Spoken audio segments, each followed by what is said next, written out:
भाभी भैया कहाँ गईलन हो? घरे पर तो रहन। अरे तनी बुलावा।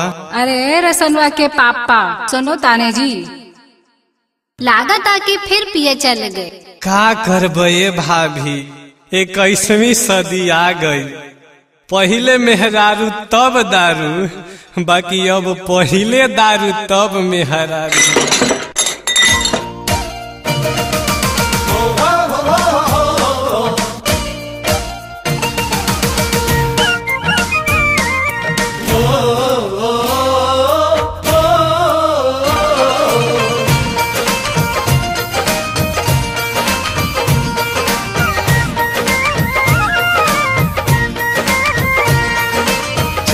बजे चटकेला दारू हो, हमारी तो भइल बिया दारू।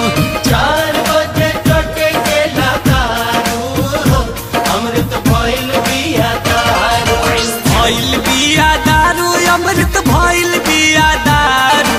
भइल बिया दारू, अमृत भइल बिया दारू। बढ़नी से मारे में हरारू हो, हमारी तो भइल बिया दारू। 4 बजे चटकेला दारू हो, अमृत भइल बिया दारू।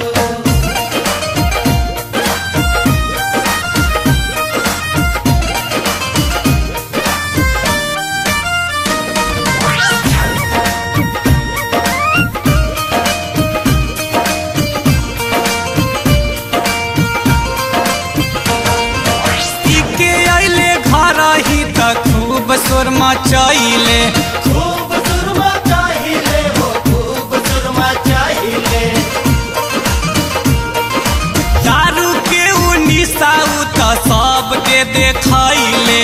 सबके देखाइले हो, सबके देखाइले। पी के अइले घर ही तो खूब सुर मचाइले। दारू के निशाऊ तो सबके देखाइले। घरवा बनल बाऊ बारू हो, घरवा बनल बाऊ बारू हो, अमृत भइल बिया दारू। 4 बजे चटकेला दारू हो, अमृत भइल बिया दारू।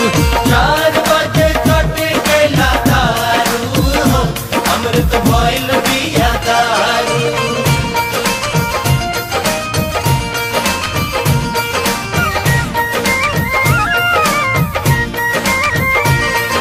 सहे नाही पहले से औरत बढ़नी उठाइले। बढ़नी उठाइले हो, बढ़नी उठाइले। धके जुल्फी मारद के बढ़नी जमाइले। बढ़नी जमाइले हो, बढ़नी जमाइले। सहे नाही पहले से औरत बढ़नी उठाइले। धके जुल्फी मारद के बढ़नी जमाइले। सूरत लागे कि बा कंगारू हो, अरे सूरत लागे कि बा कंगारू हो, अमृत भइल बिया दारू। बढ़नी से मारे में हरारू हो, अमृत भइल बिया दारू। 4 बजे चटकेला दारू हो, अमृत भइल बिया दारू।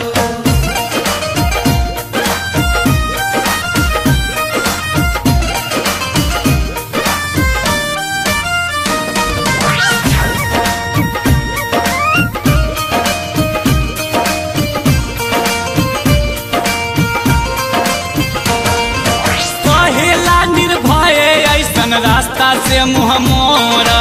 रास्ता से मुँह मोड़ा हो, रास्ता से मुँह मोड़ा। खाके कसम अब दारू पिएला छोरा। दारू पिएला छोड़ा हो, दारू पिएला छोड़ा। कहेला निर्भय ऐसन रास्ता से मुँह मोरा। खाके कसम अब दारू पिएला छोरा।